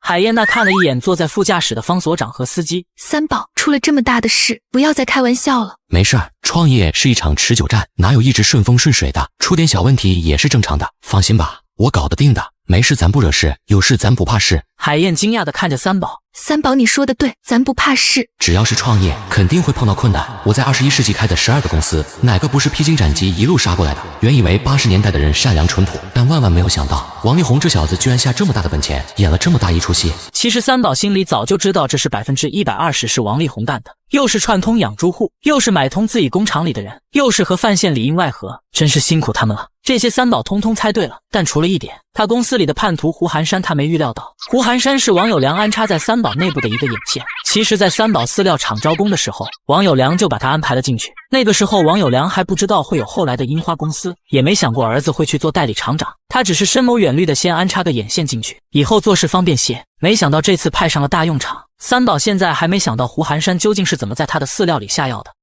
另一边的樱花饲料厂，三王关着门窗正在庆祝。弟弟啊，我真没想到胡寒山这枚棋子，你这么早就已经安插在那小子厂里面了，这一步棋走得妙啊！哥哥呀，我也真是被逼急了，没办法，去年真让这小子给整惨了。我想咱明的不行，就跟他来暗的。那胡寒山也是个蠢货，我设了个局让他输了2000块钱，那穷鬼是外来的，还不出钱，我找人揍了他几顿，吓得他给我拼命磕头说只要把账平了，让他干啥都愿意。我就让他进了那二溜子的厂，没我的命令就老老实实在厂里潜伏着。昨天半夜他值班，把几十斤黄案都混在了饲料里。完事后我给了他300块钱和一张去西藏的火车票，让他有多远滚多远。我亲眼看着他上了火车。爸，你真是高瞻远瞩，儿子算是服了。不过大伯更厉害，居然能够说服老张把家里1000头猪亲手弄洗。大伯你放心，这笔费用从我公司的营销费里出，我一会儿就提出来给你。都是自家人，这二溜子想整倒我，老子让他看看姜还是老的辣。我跟老张说，你这560头猪养大了能卖多少，我直接给你翻1倍。你养猪不就是为了挣钱吗？刚开始那老张还不高兴，后来我又加了一个条件，给他批了2亩地让他盖养猪场，乐得他屁颠屁颠的就答应了。有钱能使鬼推磨，更不要说是个小老张了。我给了他100斤黄案，让他自己混在饲料里，那些猪吃了这些饲料当场就洗了。3个人在办公室笑得前仰后合，这下我看三宝还怎么翻身。大侄子，这二溜子翻身是肯定翻不了的了，至少在饲料这一块以后你就一家独大，赶紧再招聘人手，3班倒24小时拼命生产，生产多少都不够卖的。哈哈哈，好大伯，要是没有你，我们父子俩的仇不知道何年马月才能报，这是给范县的辛苦费。说着拿出1000元递给王有炳，王有炳笑着接过往口袋里一放。大侄子啊，大伯没坑你吧？当初好说歹说让你去做这个代理厂长，你一开始还不愿意，怎么样？一辈子窝在那穷沟沟里，能随随便便就指挥着几10万的流动资金吗？大伯说的是我不懂事，好心当成驴肝肺，男人该闯就得闯。没错，你现在事业上一小有所成，大伯再给你介绍个高干子弟家的姑娘，你只要攀上这么一层关系，你这辈子荣华富贵享用不尽。王有良在一旁乐道，还不快谢谢大伯。一听这个，王力宏尴尬地说道，这个我还小就不劳大伯操心了。小个屁，村里面比你小2岁的都已经抱上儿子了，你再不结婚我都要老了。于是对王有炳说道，哥，你要有合适的，赶紧给这小子介绍。这小子也不知道是着了什么魔，来提亲的也不少，这小子看都不去看，再弄下去要做和尚了。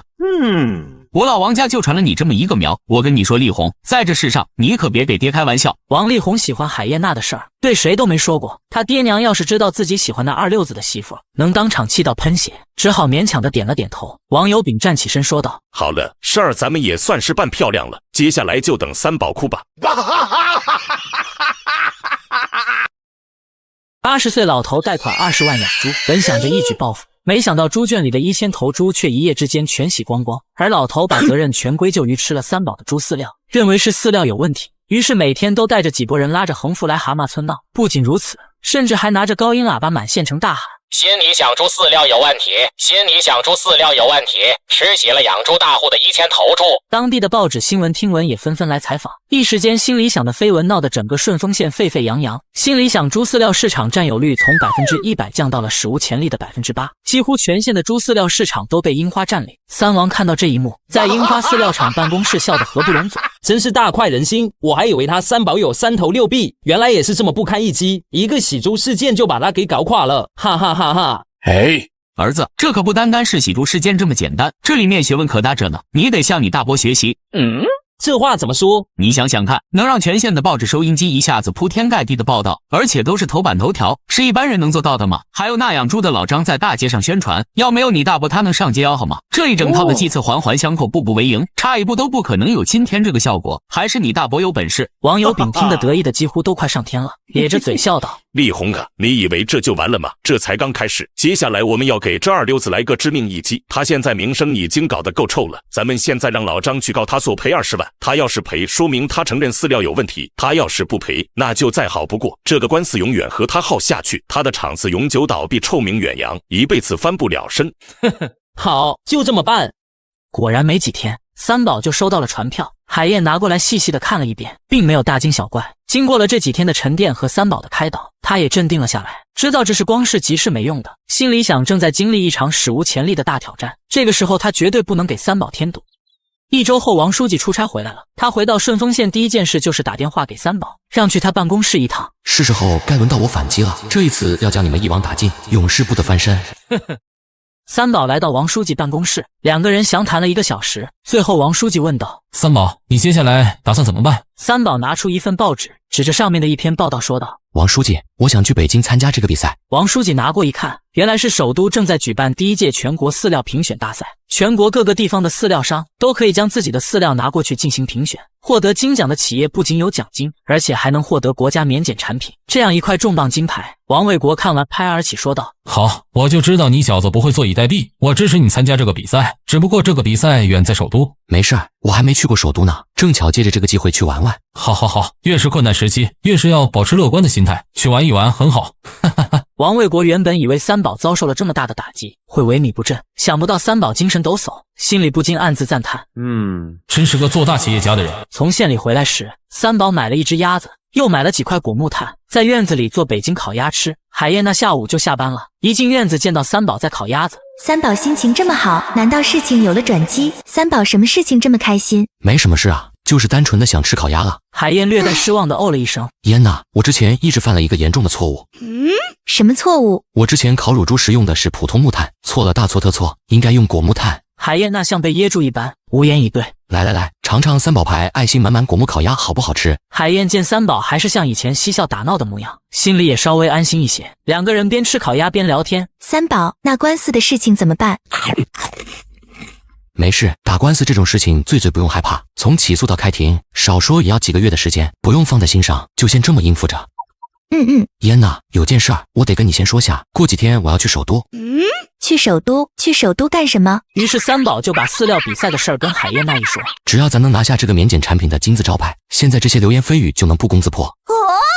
我要和你一起去。那可是在首都啊，燕娜，而且要去2-3个星期。不管在哪里，不管去多久，我都要和你一起去。三宝，我们是夫妻，夫妻就应该共患难。不要说首都，就算是上刀山下火海，我也要陪你一起去。三宝没想到海燕会来这一出。三宝，我保证什么事都听你的，我就跟在你身后，你让我做什么我就做什么，一点麻烦都不会给你添。我给你端茶倒水，洗头洗脚，晚上你想怎么开心就怎么开心，你就让我跟着你一起去吧，好不好吗？海燕娜之所以铁了心的要跟三宝一起去，一是真心要随身伺候三宝，二是怕某些人贼心不喜，阴魂不散。三宝一想1981年的首都，好家伙可热闹着呢，各种好玩的东西，气功啥的在那里正发达着呢，这些小套路他都门清了，可以在老婆面前装一下。于是假装叹了一口气说道：好吧，拗不过你，你赢了，带你去。三宝你真好。说着在三宝脸上啵啵了2下，随即两个人哈哈大笑，痛痛快快开始吃烤鸭。去首都之前，三宝和海燕又回了一趟娘家，把事儿跟他妈一说。海清美听了猛地一拍桌子：去，妈支持你，好好跟他比一比，拿个金奖回来，气死那3个兔崽子，敢在我儿子面前嘚瑟，搞死他，天堂人满，地狱打烊，这些人留在人间当祸害呀！不知道为什么，王书记说的那些慷慨自然的话，三宝听着也不过如此。而海清美说完，三宝却是热血沸腾。说完，海清美把三宝叫进里屋，悄悄拿出一个小木箱，从里面拿出一本泛黄的小册子，神秘地递给三宝。三宝，首都那旮沓骗子多，你到了那边可千万要当心各种各样的骗局。这一本可以说得上是咱们家的传家秘籍，你拿回去趁燕娜不在的时候好好研读一番，谨记在心。妈保证你能派得上用场。三宝接过本子，小心翼翼翻开第一页，上面赫然写着10个大字：水浅王八多，车站扒手多。翻开第2页，蝙蝠在飞不是鸟，新鞋再好它不跟脚，出门在外别穿太好。翻开第3页，花花世界迷人眼，路上有钱你别捡。精辟呀！千万别让燕娜看到。妈，你不是很宝贝燕娜吗？咋的？你希望她被人家骗呀？妈还以为你挺机灵的呢，这咋不开窍呢？那燕娜要是知道了这些个小门道，还有你装的机会吗？美人不遇险，英雄哪有机会救？我去，这老太太不会也是个穿越者吧？这些套路玩的比我都熟啊！三宝对这个母亲是佩服的五体投地，妥妥的戏精老太。临走时，海燕娜给了大姐和海清美每人2000元。弟妹，你们现在正是用钱的时候，而且马上要去首都了，这钱你留着自己花。海清美把自己的那一份往兜里一揣，说道：向会，燕娜一片孝心，赶紧收着。妈这都不好意思，这么多钱，你咋磨磨唧唧的呢？给你就拿着，人家今后是要挣大钱的人，这点小风小浪算得了什么？说完，拿过钱往李向会兜里一塞。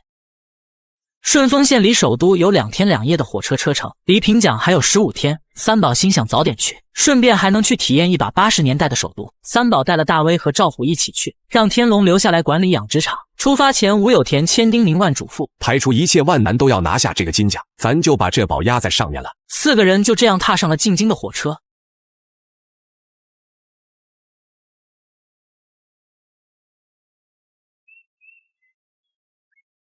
重生1980年，我带美娇妻第一次上首都，没想到在火车上竟遇到了骗子，且看我如何识破他们的伎俩。妻子坐在位子上，身边突然来了一个卖橘子的小伙子。你好姐，买点橘子吧，可甜可水了。海燕娜抬头一看，一个20多岁的小伙子，一脸精神样，又看了他篮子里的橘子也挺新鲜，想到三宝喜欢吃橘子，于是说道：好，我买几个。海燕选了9个大橘子，小伙子一掂量，6分1斤，这里正好3斤，一共1毛8。好，海燕从兜里掏出2毛递给橘子小伙。哎呀姐，你这张钞票缺了个角，能不能给我换一张？海燕一看，果然缺了个角。好，于是又从口袋里掏出2毛钱递给橘子小贩，收回那张原来的2毛。没想到橘子小伙竟说：哎呀姐，你这张钱也缺了个角，你看能不能再换一张？海燕有点奇怪，怎么都缺了角呢？不过他也没多在意，但是一掏口袋已经没有零钱了，于是便掏出了一张10元的大钞。我没有零的了，要麻烦你找了。没事没事。橘子小贩笑着把10元接过来，把缺角的2毛还给海燕，接着掏出一把零钱算了半天，又尴尬地对海燕娜说道：真是对不住啊姐，我这零钱不够了，要不你把那张缺角的2毛给我吧，缺角就缺角吧，反正也能用。说着准备把10块钱就还给海燕。好的。海燕从口袋里掏出缺角的2毛递给橘子小伙，小伙刚要伸手去接，忽然三宝从卫生间回来了，站在小伙旁边，一手抓住他拿钱的手。兄弟，我给你一次机会，你自己承认错误，我就放你一马。海燕没听懂三宝在说什么。三宝，我问这位小哥买了几个橘子，正在找钱呢。橘子小伙点点头。是啊是啊，你在说什么？我听不懂，你把手放开。年轻人要学好，不要一天到晚搞这种歪门邪道。什么歪门邪道？我听不懂你在说什么。我老老实实卖我的橘子。是吗？老老实实？那你告诉我，你手上这张10块钱还是我老婆给你的那张吗？橘子小贩听到这话脸色一变，但他还是强装镇定道：那当然是，我找不开，所以把钱还给他。三宝是不是有什么误会？我就问他买了几个橘子。燕娜让我猜猜，你刚才是不是给了他好几次零钱，但每一张都缺角？是啊。我告诉你，你就算给他100张也都是缺角的。还有他现在手里这张10块是张假的。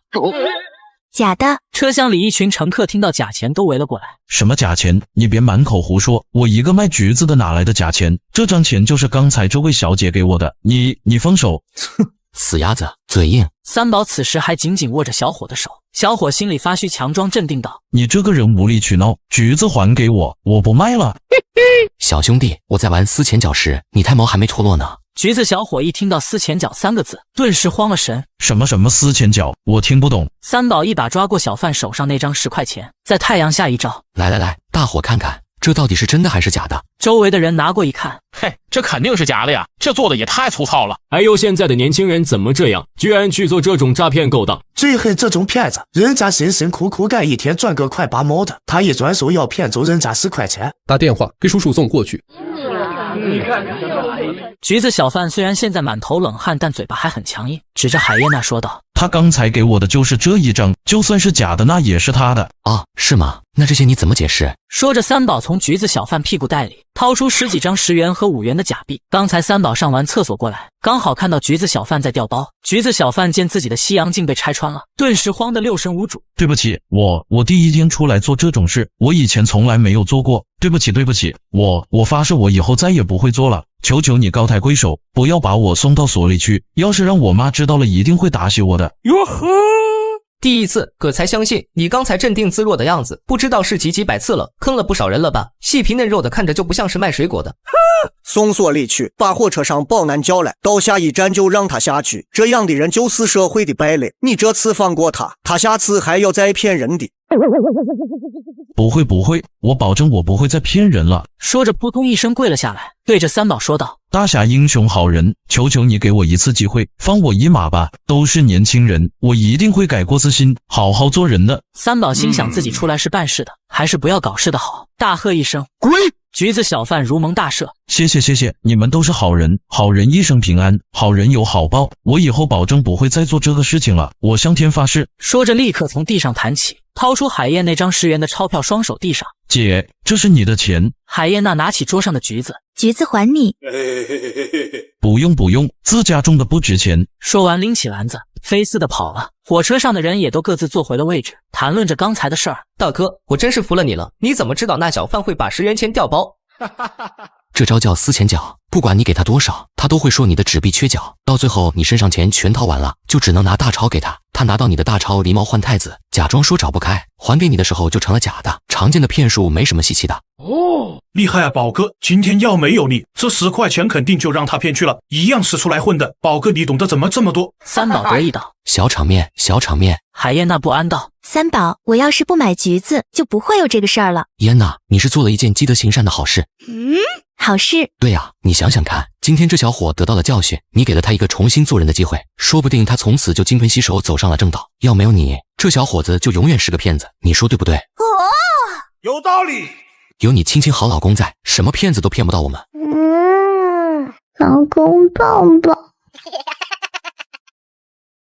4个人坐了1天1夜的火车，到了中转站，下了火车，4人活动筋骨。反正离火车开动还有3个钟头，我们去逛一逛吧，一会儿又要一屁股坐在那张铁皮椅子上24个钟头。好了，去逛逛，难得出趟远门，见世面去。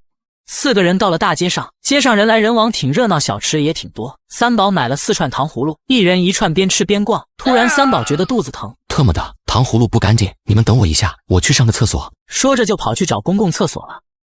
等三宝回来时，发现前面竟围了一大群人，上前一看，地上有一摊碎瓷片，好像是个花瓶。一个又矮又瘦长着8字须的中年男人指着赵虎大声道：哼，什么不是你？我抱着古董花瓶好好再走，你手肘碰到我花瓶，花瓶就掉地上了，不是你碰碎的还能有谁？你胡说，我根本就没有碰到你，是你自己打碎的。没错，我们就站在这里动也没动，这分明是你自己弄碎的，想了我们。8字须哼了一声：我自己弄碎，我脑子有毛病啊，把这么一个古董花瓶给弄碎。我告诉你，这古董可是南霸天的东西，南霸天你知道是谁吗？众人一听南天霸，就知道赵虎他们摊上事了。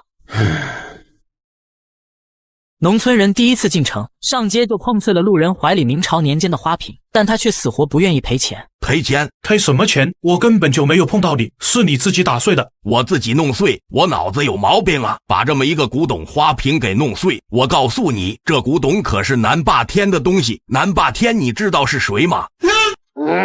我们怎么会认识什么南霸天北霸天？哼，南霸天是这里道上的老大，你把南爷的东西打碎了，想不赔钱？行啊，撂下2条腿。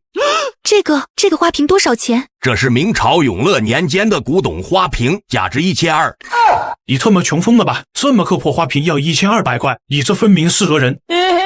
罗德人，好，那你叫叔叔好了，让叔叔来说，说到底该怎么办，我无所谓。八字须说完，双手交叉在胸前，一副奉陪到底的样子。这时人群中有一个老头从地上捡起一个碎片看了看，哟，这真是永乐年间的古董，要是不碎的话，至少可以卖2000啊！老头，你别在这满嘴胡扯，你懂什么古董？这就是插鸡毛掸子的花瓶，而且也不是我们打碎的。小伙子，你不要这么凶嘛，我只是就事论事。这时人群中又站出一个中年男子，站在赵虎和八字须中间说道：好了好了，我说句公道话。他指着八字须说道：你下次拿这么贵重的东西，多拿点报纸包一包，或者放在箱子里。又指着赵虎说道：你确实是把人家东西给撞碎了，这是不争的事实。这样吧，我好歹也是单位里工作的，大家给个面子，你也不要1200了，大家各让一步，600块怎么样？男人话音一落，人群中有几个人开始窃窃私语：600不算贵了，对啊，只有一半价格了。就是，本来卖1200的呢。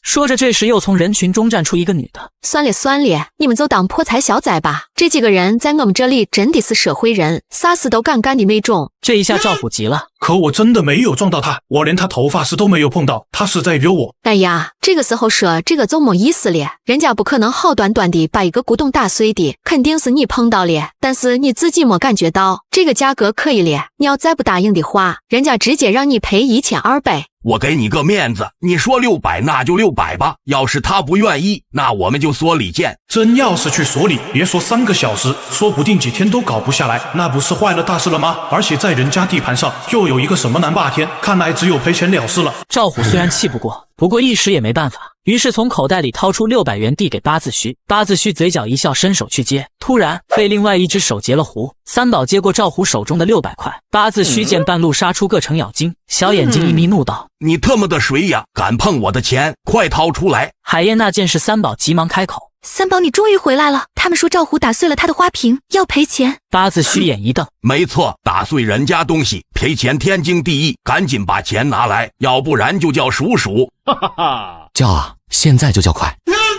这可是你说的，我要是把叔叔叫来，可没你好果子吃。我提醒了，叔叔办事可比乌龟还慢，这档子事儿他们要问个几天几夜。没事，我们不着急。那个老头又站出来说道：你这人怎么这么拎不清啊？我们这是在帮你，你真要把事情搞大，对谁都不。闭嘴老头，快去叫叔叔！三宝大喝一声，把老头吓了一跳。八字须也蒙圈了，一下子不知所措。他们从火车站一路跟着三宝他们到了这里，知道这4个人一会儿还要搭下一班火车，时间耽误不起，才找他们下的手。没想到今天碰到懂行的了。真要是叫叔叔，自己那案底可厚了去了，因为碰瓷这事儿不知道进去过几次，还有小偷小摸等数不清的案底。刚才说去所里只是吓唬吓唬他们，这回竟反倒被他们给拿住了。八字须顿时结结巴巴道：你别横，我这就去报你等着，你别走，所里就在旁边，我现在就去。说完他撒腿就跑。三宝对看热闹的人群说道：还有你们3、4个托，戏演完了还待着干嘛呀？话音刚落，那中年男子和老头还有那个妇女白了三宝一眼，愤愤地走了。三宝对还在看热闹的大伙说道：好了，碰瓷戏码结束了，大家都散了吧，以后碰到这种碰瓷的，大伙都不用怕，这伙人最怕叔叔，他们都是骗子，那几个也都是他们的托儿。哦，人群中开始七嘴八舌，这是个骗局啊！我的天哪，我还以为是真的呢。就是说呀，那老头演的真像。哎呦，还有什么南霸天，都是他们编的吧？咱们这里哪有什么南霸天，听都没听过。哎呦，还好今天有个聪明人，要不然又让这帮骗子给得手了。海燕娜不解道：三宝，这到底是怎么回事啊？三宝一搂海燕娜的肩膀，边走边说道：这呀，俗称一碰到。这帮人专门选人多的地方，往你身上一蹭，把手里的花瓶摔碎，硬说是你弄碎的，让你赔钱。为了让这出戏演得逼真一点，他们肯定会再找几个托。刚才就3、4个算少的，有的时候他们会搞10几个托，劝你说花点钱息事宁人、破财消灾之类的。大威恍然大悟：哎呦我去！原来如此，我说呢，我们就站在原地动也不动，那花瓶怎么可能是我们碰碎的？特么的，这事要是在顺丰县，我肯定动手了。可是在外面我们又赶时间，怕耽误事儿，就想着赔钱了事。三宝笑道：对呀，他们就是看中你耽误不起时间，只能自认倒霉，赔钱了事儿。特么的，外面坏人可真多，咱们才出来1天1夜，就碰到了2个骗局。还以为80年代的人有多淳朴，结果出个门还是一步一个坑。时间到了，4个人又坐上了火车。24小时后，这一次4个人终于一路平安无事到了首都。一下火车，就感觉眼前的景象和原来小县城完全不同。火车站旁摆满了各种各样的小摊，街上人流如潮，人人笑容满面。年轻人3个一伙5个一群的走在大街上，眼前的年轻人穿着裤腿很肥大的裤子，戴着好大的黑眼镜，手上还提着一台录音机，声音开大音量，随着音乐扭来扭去。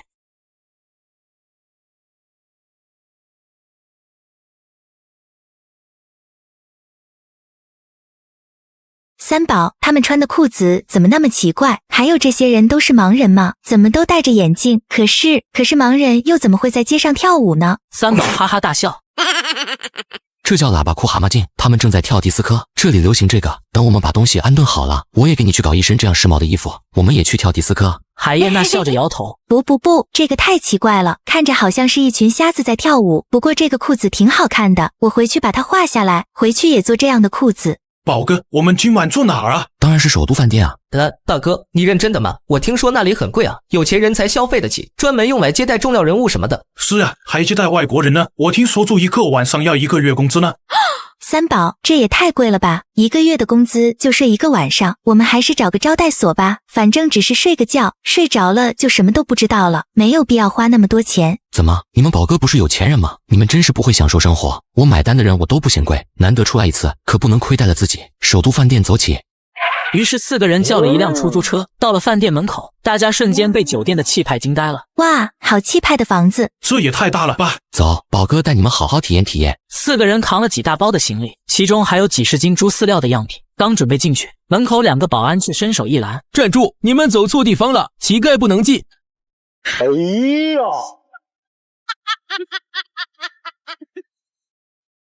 重生1980年，我靠做生意月入30万，没想到进城住旅店却被当成乞丐拒之门外。站住！你们走错地方了，乞丐不能进。海燕吓得连忙躲在三宝身后，大威和赵虎也吓得不敢说话。我是来住酒店的，你们这不是酒店吗？2个保安把三宝4个人上下打量了一番。住店，出门左转有一家招待所。什么招待所？我就要住酒店。我也是好心提醒你，咱们这儿不是一般人能住得起的。那我还告诉你，我就是2班人，我不但要住，还要住10天。保安白了三宝一眼。走，别在这里捣乱！像你这样打着住酒店的名号进来上厕所的人，我们见得多了。三宝，要不我们走吧，我们找个小点的旅馆。三宝摆摆手，让海燕别说话。你们这儿住1个晚上多少钱？你别管多少，反正是你付不起的钱。你别废话，告诉我多少钱？豪华套房1个晚上45元，你1个月的工资。好，我开2间，住10天。你在做梦吧？那得整整900块，你这个乡巴佬你能掏？保安话还没说完，就见三宝从衣服内侧口袋掏出整整1沓100元大钞，少说也有1万块。保安看着这1沓100元大钞，眼睛都直了。在1980年，即使是首都，也没见过谁随身携带1万块的。我还以为要多少，看来我手上这些能在你们这里住上3个月。这2个保安正在原地不敢说话。来之前听说这里服务态度超级好，没想到竟是这样。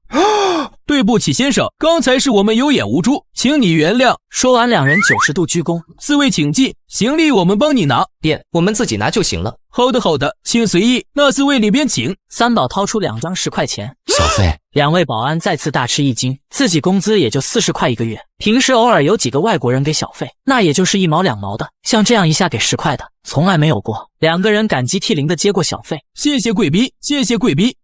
三宝4个人开了2间豪华套房，一打开豪华套房的房门，三宝一看，嗨，也不过如此，1层薄地毯，几样基础的家具，大白墙，床倒是挺大，其他也就那么回事吧。但海燕可是惊呆了，就像打开了一扇新世界的大门。她上上下下的仔细打量，地上铺的居然是地毯，踩上去软绵绵的，路都不会走了。屋子中央放了2张单人沙发，1个茶几，茶几上放了1个热水瓶。三宝，你看这个热水瓶都没有盖子啊，水从哪里倒出来呢？按下去，水就出来了。这是按压式的热水瓶，你看。说着往下一按，用杯子接了1杯水。天哪，好神奇啊！你喜欢的话，回去咱也买2个。海燕娜笑着继续看这个让她大开眼界的房间。她走到卫生间，三宝，你快来看，这里有个好大的缸。这叫浴缸，洗澡用的。一会儿咱们俩洗个鸳鸯浴。什么鸳鸯浴？听上去怪怪的。说的海燕一脸害羞。忽然她看到角落里的抽水马桶。三宝，你看这个怎么这么白？三宝强忍住笑说道：这个叫抽水马桶，你上了厕所，把这个手往下一压，水就会冲水下来，这样屋里就不会有味。天啊，这太神奇了！这是要冲到哪里去呀？没开眼界也有没开眼界的好处，看什么都新鲜。要是告诉燕娜，将来还会有一种马桶圈可以发热，上好厕所还可以自动洗屁屁，她肯定不敢相信。三宝出去往床上一躺，床倒是挺软。快过来啊，燕娜，你来体验一下这个床。海燕从卫生间出来，看到三宝整个人都陷到了床里面，上前用手轻轻摸了摸床，好滑呀！何止滑还软呢！天哪，三宝睡在这床上，好像掉进了棉花包里。哈哈哈！那我们就在棉花包里开心开心。路上这2天可把我给憋坏了。哎呀，三宝，我们赶了2天的路，先休息会吧。好吧，好吧，听你的，我们先睡会儿再开心。两人刚躺下，隔壁就传来了大威和赵虎的大惊小怪声。我的亲娘脸，马桶会冲水，这缸也太白了吧！妈呀，床好软。4个人都美美的补了一觉，睡到下午。三宝和海燕也开心过了，鸳鸯浴也洗过了。海燕害羞的脸上通红通红的，三宝可是乐得不行不行的。走燕娜，我们去转一转，吃点东西。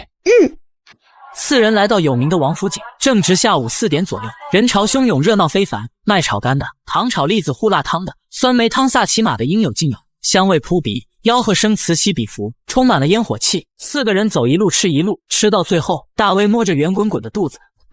不行了，宝哥，我这辈子没吃得这么饱过，真过瘾。这首都的人真是聪明，怎么会想出这么多好吃的？大威话音刚落，海燕身边一个老太太大喊一声：“小偷！”听到的人都提高警惕，摸自己口袋看钱还在不在。海燕娜也伸手去摸口袋，啪嗒，手表掉在了地上。原来那小偷准备偷的正是海燕的手表。那小偷是个惯偷，一听到老太太喊，立刻撒腿就跑，几秒的功夫就没影了。海燕马上捡起手表，连忙对老太太说道：“老人家，谢谢你，要是没有你，我的手表就被偷了。”没事，姑娘，俺最看不惯这种小偷，你下回当心点，人越多的地方，小偷越喜欢下手。